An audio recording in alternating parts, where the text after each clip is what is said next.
The tension was already thick when Russell Crowe took his seat, the kind of electricity that crackles before a storm you can feel in your bones.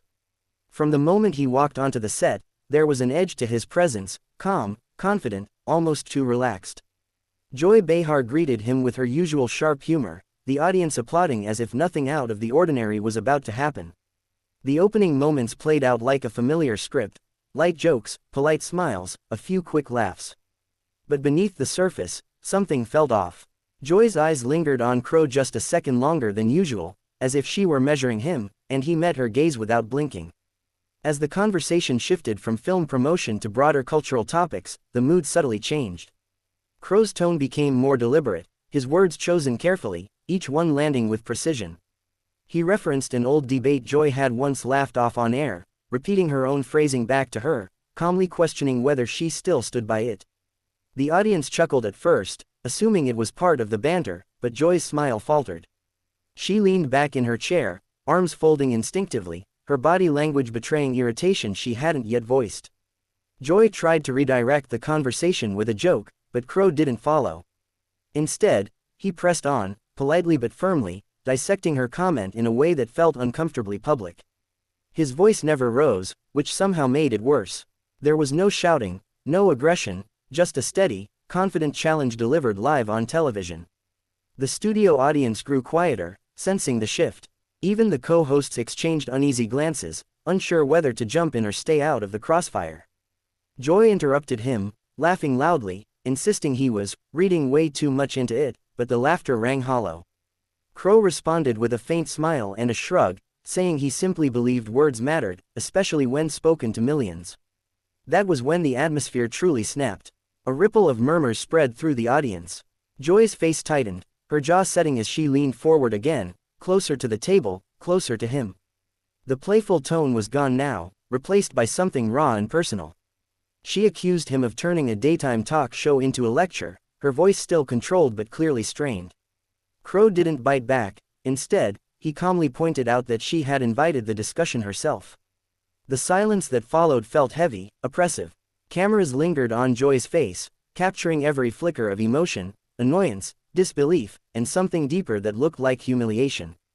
Being challenged was one thing. Being cornered with her own words, live, was another. Joy glanced toward the audience as if searching for backup, but the room was split. Some clapped hesitantly, others sat frozen, unsure how to react. She straightened in her chair, attempting to reclaim authority, reminding him that this was her show, her table. Crowe nodded respectfully, but the damage was already done. The power dynamic had shifted, and everyone could feel it. Joy was no longer steering the conversation, she was defending herself. Her responses grew quicker, sharper, each sentence tinged with frustration. She joked again, but this time the punchlines landed flat. Crowe listened intently, occasionally raising an eyebrow, never interrupting. That restraint only amplified the pressure. The longer he stayed composed, the more exposed Joy appeared. Sweat glistened under the studio lights, her fingers tapping against the table in restless agitation. By the time the segment was supposed to wrap, the energy was unmistakably hostile. Joy forced a smile and attempted to transition to the next topic, but her voice cracked slightly, betraying the effort it took to keep control. The audience sensed they had just witnessed something deeply uncomfortable, an unplanned moment where confidence met resistance and cracked under the weight of live scrutiny. The storm hadn't fully broken yet, but the thunder was already rumbling, and everyone knew what came next would be explosive. The moment the cameras came back from commercial, the tension exploded like a dam finally giving way. Joy didn't wait for the producer's cue or the polite reset that usually followed a break. She leaned forward immediately, her voice raised, sharp, vibrating with barely contained anger. The audience stiffened as if bracing for impact. This wasn't the Joy Behar they were used to, the quick-witted commentator tossing off jokes with a smile. This was something far more volatile, a woman who felt cornered and refused to go quietly. She accused Russell Crowe of ambushing her, of using her own platform to make her look foolish. Her words came fast now, overlapping, tumbling over each other as months, maybe years, of bottled frustration spilled out. She spoke about respect, about power, about how easy it was for outsiders to criticize without understanding the pressure of live television. Applause erupted from one side of the audience, while the other sat in stunned silence. The co-hosts tried to interject, hands raised, voices cautious, but Joy waved them off without even looking. Crowe finally spoke, but only briefly.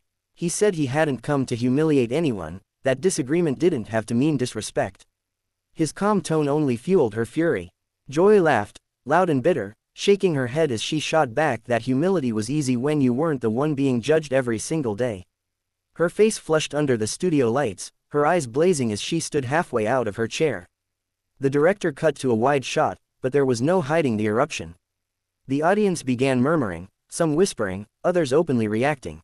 Social media was already on fire, notifications buzzing in pockets as clips spread in real time. Joy's voice rose even higher, her words now less measured, more emotional. She spoke about double standards, about being talked down to, about how tired she was of playing nice. It felt less like an argument and more like a release, as if the humiliation she felt had cracked something open she could no longer contain. Producers signaled frantically from off-camera. A co-host placed a gentle hand on Joy's arm, urging her to breathe, to slow down. She pulled away, not angrily, but decisively. "No," she said firmly, staring straight into the camera. "I'm done pretending." The studio fell into a heavy, uncomfortable quiet. Even Crowe shifted in his seat, his expression no longer confident, but wary. The balance had tipped again, this time into something raw and unpredictable. Joy's voice suddenly wavered, just for a second, and the audience sensed it. The anger gave way to something more vulnerable, hurt, pride wounded on a public stage. She straightened herself, smoothing her jacket as if physically trying to regain control.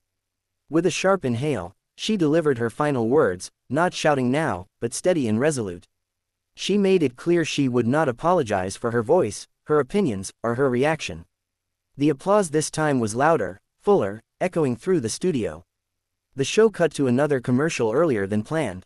When the cameras returned, the energy had shifted again, quieter, heavier. Joy sat back in her chair, arms crossed, eyes fixed forward. Crowe offered a brief nod, a gesture of acknowledgement, but said nothing more. The remaining minutes of the show passed in an uneasy blur, conversation stiff and cautious, the spark completely gone. As the credits rolled, viewers knew they had witnessed something rare, a live television moment that couldn't be scripted, smoothed over, or forgotten. Some would call Joy unprofessional. Others would call her brave. But no one could deny the impact. By the time the studio lights dimmed, one truth was clear: the eruption wasn't just about one guest or one comment. It was the breaking point of a woman pushed too far, in front of millions, refusing to be silent ever again.